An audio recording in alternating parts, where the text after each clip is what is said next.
Patrick Pelloux prédateur, la vérité derrière les quintes de tout qui ont perturbé son discours à l'Élysée. Les faits remontent au 25 novembre 2017 lorsque Patrick Pelloux se rend à l'Élysée. Le médecin urgentiste était présent à l'occasion de la tribune de la journée de lutte contre les violences faites aux femmes. Chaque jour des femmes, quel que soit leur statut social, leur origine, appellent et arrivent aux urgences. A-t-il débuté avant d'être interrompu par des quintes de tout? Mais que s'est-il passé? Une affaire évoquée dans les colonnes de Paris Match ce jeudi 11 avril. Il est ainsi expliqué que, quelques semaines plus tôt, une militante a été alertée des mains baladeuses du médecin. En arrivant à l'Élysée, elle reçoit le coup de fil d'une femme personnellement concernée par les agissements de Pelloux. S'interrogeant sur sa présence sur la liste des invités, peut-on lire. Suite à cet appel, la militante prend les devants en contactant Sébeth Ndiaye pour lui faire part des accusations dont l'invité fait l'objet. Elle envoie également un message à Marlène Schiappa, organisatrice de cette tribune. Et Pelloux monte quand même sur scène. La situation m'étant insupportable, je voulais marquer ma désapprobation, est-il précisé ensuite.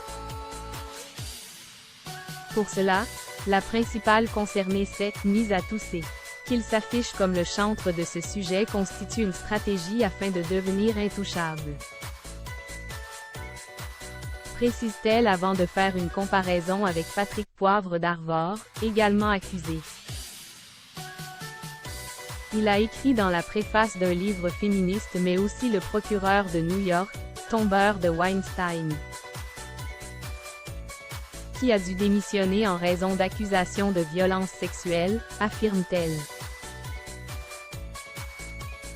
Patrick Pelloux, un discours qui a été très remarqué. Sur l'estrade, le média explique que Patrick Pelloux était très mal à l'aise. Il lit son discours en transpirant à grosses gouttes, sans un regard pour son auditoire, peut-on lire. Dans la salle, Nicolas Hulot est présent et l'observe.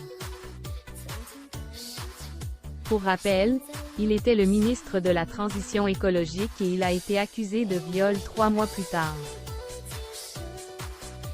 Il y a également Agnès Buzyn, ministre de la Santé, qui est présente.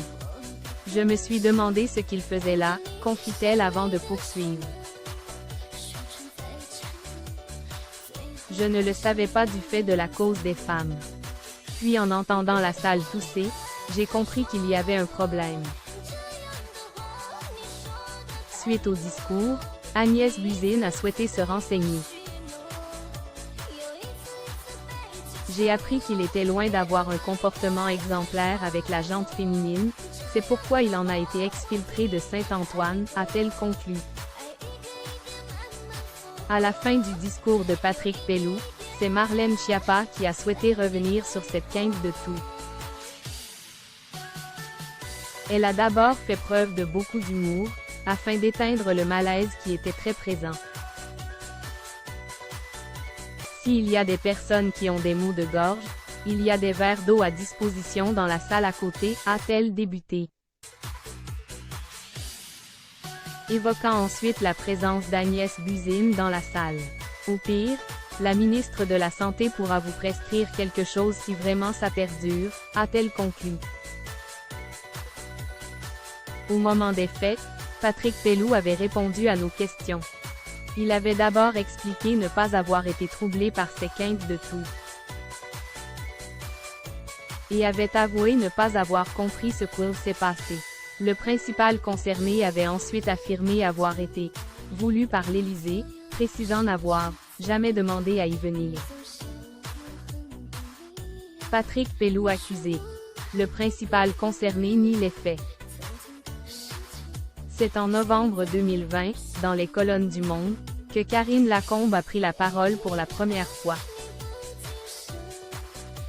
chef des maladies infectieuses de l'hôpital Saint-Antoine, elle a évoqué le comportement de Patrick Pelloux qui, selon ses propos, était très déplacé. J'ai beaucoup été protégée par ce chef de service exceptionnel. Mais enfin, rétrospectivement, je me dis que j'ai observé et subi des actes qui seraient aujourd'hui qualifiés d'agression sexuelle. Une main entre les cuisses, un effleurage de sein, des allusions grivoises. Quand j'y repense, avait-elle glissé? Si elle n'avait jamais souhaité le nommer, c'est ce mercredi 10 avril 2024 qu'elle a finalement dévoilé l'identité de la personne concernée. Quiet à cette prise de parole, c'est Patrick Pelloux qui s'est confié dans les colonnes de Paris Match. Ce dernier a nié les faits dont il est accusé. Oh, Karine Lacombe a sorti ça dans un livre? Mais qu'est-ce qui lui a pris? Alors là, je suis sur le cul, a-t-il débuté avant de poursuivre. Putain, je vais être obligé de lui coller un procès. N'importe quoi, je n'ai jamais agressé personne. Jamais. Selon les propos du principal concerné, toute cette situation n'était que de l'humour. On était trop grivois comme on l'était alors, voilà. Ce que nous disions et ce que nous faisions est infaisable aujourd'hui, c'est sûr. Mais on rigolait bien, a-t-il conclu. Patrick Pelloux reste présumé innocent des faits qui lui sont reprochés.